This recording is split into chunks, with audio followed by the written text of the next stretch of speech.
E aí, galera, tudo bom? Estamos aí de volta. Essa é a questão 2, questão da Drica aí. Mesmo esquema.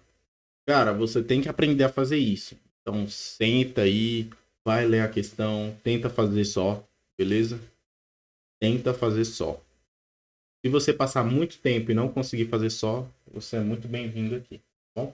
Vou dar o espaço aqui para você, tira um print, se você quiser. Tá, beleza. O programa aqui, ele conta toda uma história. Cara, eu adoro as questões do De verdade, o departamento de ciência da computação é sensacional nesse quesito de criar histórias super interessantes para falar sobre um problema. Isso é muito real, assim, na vida profissional. É interessante falar isso, porque a maioria das pessoas não acredita. O que acontece, na maioria das vezes, é que a pessoa, ela entende mais ou menos o que tem que acontecer. Ela não entende o que acontece por detrás, né? Mas ela diz: olha, eu preciso que o programa faça isso. E te entrega e você tem que fazer, entendeu? Agora, como você vai fazer? Aí vira um mistério, aí você que opta. É muito parecido com esses problemas que a gente resolve aqui. Então vamos lá. Ele dá duas informações aqui: baunilha e 5. 5 é o número de pedaços de bolo. E pede para você mandar um texto parecido com esse aqui. Foram 5 pedaços de bolo, aí você tem que falar baunilha. Então fica, e aí a quantidade de reais. Aqui ele dá o preço do bolo, cada fatia de bolo, né? Pedaço. É importante, uma coisa que eu acho legal também do SIC é que ele botou aqui 3,25 reais. Ele colocou isso já para tentar evitar que você erre, tá bom? No Brasil a gente usa a vírgula, mas no Python é sempre ponto. Então é importante você ter isso mais ou menos em mente. Vou abrir aqui o idle. Eu nunca vou escrever direto lá na questão. A primeira coisa que a gente tem que pegar aqui é separar esses dois valores. Para você separar, existe uma função que separa as coisas. Vou até executar aqui, só para você saber. Tenho aqui, por exemplo, eu vou chamar de banana. Vou botar a banana. Essa, isso aqui é uma string, né, que a gente chama. Se a gente verificar o tipo de A, que é essa função type, o tipo é string, tá aqui, str. Bom, então vamos lá. É só as strings que tem esse tipo de função, só para deixar claro aí. Não tem como fazer com número nem com outras coisas. Então vamos lá. Se eu quero separar, a função .split ela é muito boa. Eu posso separar. Aqui tem as. Mais para frente eu vou falar sobre isso, sobre funções. Mas normalmente você pode escrever aqui o tipo de separador. Se você só escrever assim, ele separa em dois elementos. O primeiro é A e o segundo banana. Ou seja, normalmente, se você não escrever nada, ele vai usar o espaço como um separador. Beleza? É o mais recorrente. Mas não precisa ser o espaço. Você pode separar as coisas, por exemplo, eu posso separar pelo B. Se eu usar o B como separador, olha que legal. É, ficou A espaço, e o outro grupo ficou anana. Beleza? Então, só para você se ligar, o split ele serve para separar, mas não precisa ser separação só com espaço, tá bom? E aí, como que a gente faz para fazer isso aí? Normalmente a gente usa uma coisa que a gente chama de dupla atribuição. Isso é uma marca registrada quase do Python. Em outras linguagens, eu acho que não dá para fazer isso. Mas aqui dá. Eu vou escrever aqui primeiro sabor, vírgula. E aí eu vou colocar a quantidade. Escrever QT. Vou escrever input. E aí, o dado que eu capturar no input, eu vou separar ele. Separar com o split. E aí, aqui eu poderia escrever assim, ó. Qual é meu separador nesse caso?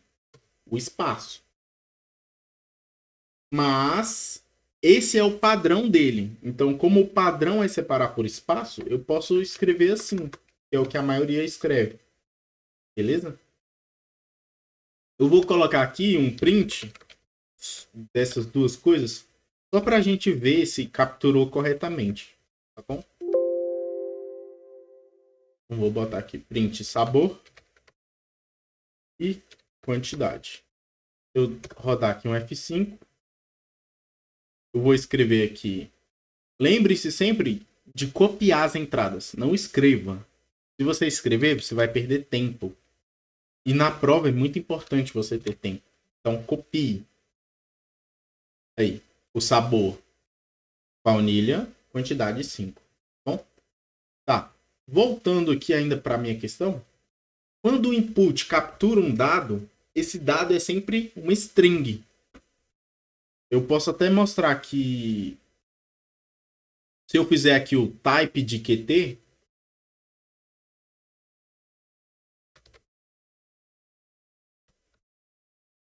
ele vai dizer que é string. Mas a gente vai precisar que o dado seja convertido para número. Por quê? Porque a gente tem que saber a quantidade de o gasto que a pessoa teve. Beleza? Então, o que acontece se eu fizer isso aqui? Eu escrever assim, quantidade vezes 3,25, né? Vamos ver o que acontece. Vou botar aqui total.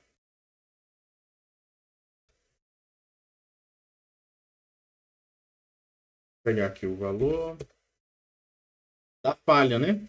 Porque você está multiplicando um float, que é um número quebrado, por uma string. É o que ele falou aqui, ó. Beleza? Então, não é possível. Por que não é possível? Porque a quantidade, o formato dela ainda está como texto. E aí eu tenho que converter. Vou converter assim, ó. Posso converter tanto assim, colocando aqui direto, tanto assim, ó. QT recebe QT int. Essa é uma maneira bacana de... E aqui eu não preciso. Beleza? Acabei jogando fora aqui a quantidade.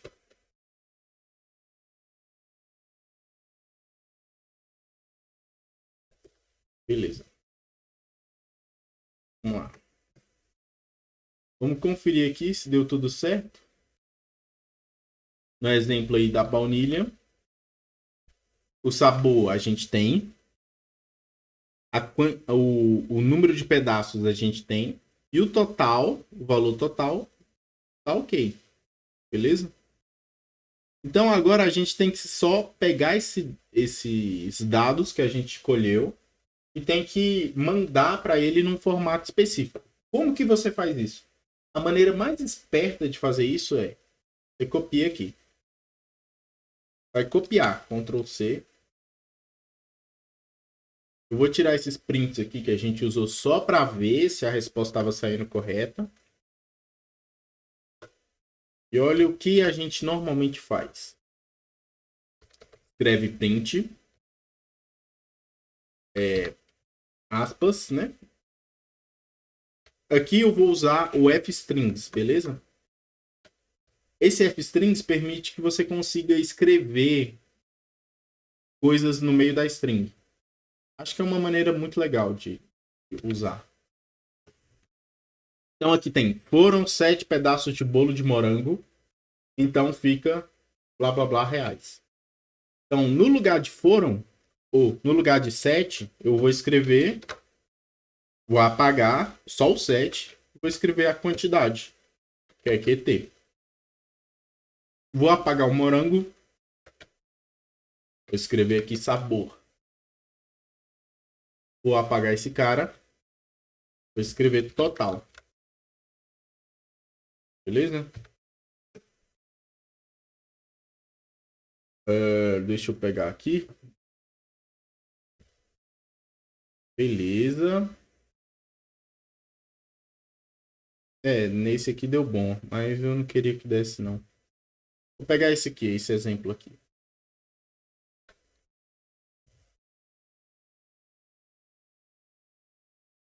Tá? Vou escrever o terceiro texto. Olha, se você reparar, tá tudo certo. Foram 4 pedaços de bolo de passas, então fica... Aqui tá a diferença. Tá 13.0. A resposta tá 13.00. Ou seja, quando a gente for mostrar os dados, normalmente de dinheiro, você mostra sempre com 2 casas decimais. Então, aqui eu tenho que escrever 2 casas decimais. Então, eu tenho que especificar. E quando eu vou mostrar o total, eu tenho que mostrar o total com 2 casas decimais. Como que eu faço isso? Eu escrevo aqui do lado do total, 2 pontos, ponto 2F. Quando eu escrevo 2 pontos, ponto 2F, o número vai ser mostrado até a segunda casa decimal. Beleza? Deixa eu rodar aí de novo e rodar esse exemplo do passos aqui. Pronto. Agora sim o programa está completo. Vou pegar aqui o... Agora sim, depois de saber que ele funciona, vou pegar, vou colocar ele aqui. Vou mandar direto no verificar? Não, cara. Não é para mandar direto para verificar. Você primeiro manda o pré-check. Você manda o pré-check. O pré-check não gasta nada. Não dá nenhum problema. Então, passou nos 3 primeiros casos. Se ele passou nos 3 primeiros, aí sim eu mando verificar. Beleza? E aí, pronto. Passou. 2 coisas. Só te peço 2 coisas, pelo amor de Deus. Deixa like no vídeo. Se inscreve no canal. Beleza? Vou deixar aqui junto a minha rede social, que é o Instagram. Lá eu posto alguns memes e tal. Talvez eu poste computação. E se você tiver interesse em ajudar, deixa o meu Pix aí também para contribuição do projeto. Valeu, valeu. Tchau, tchau.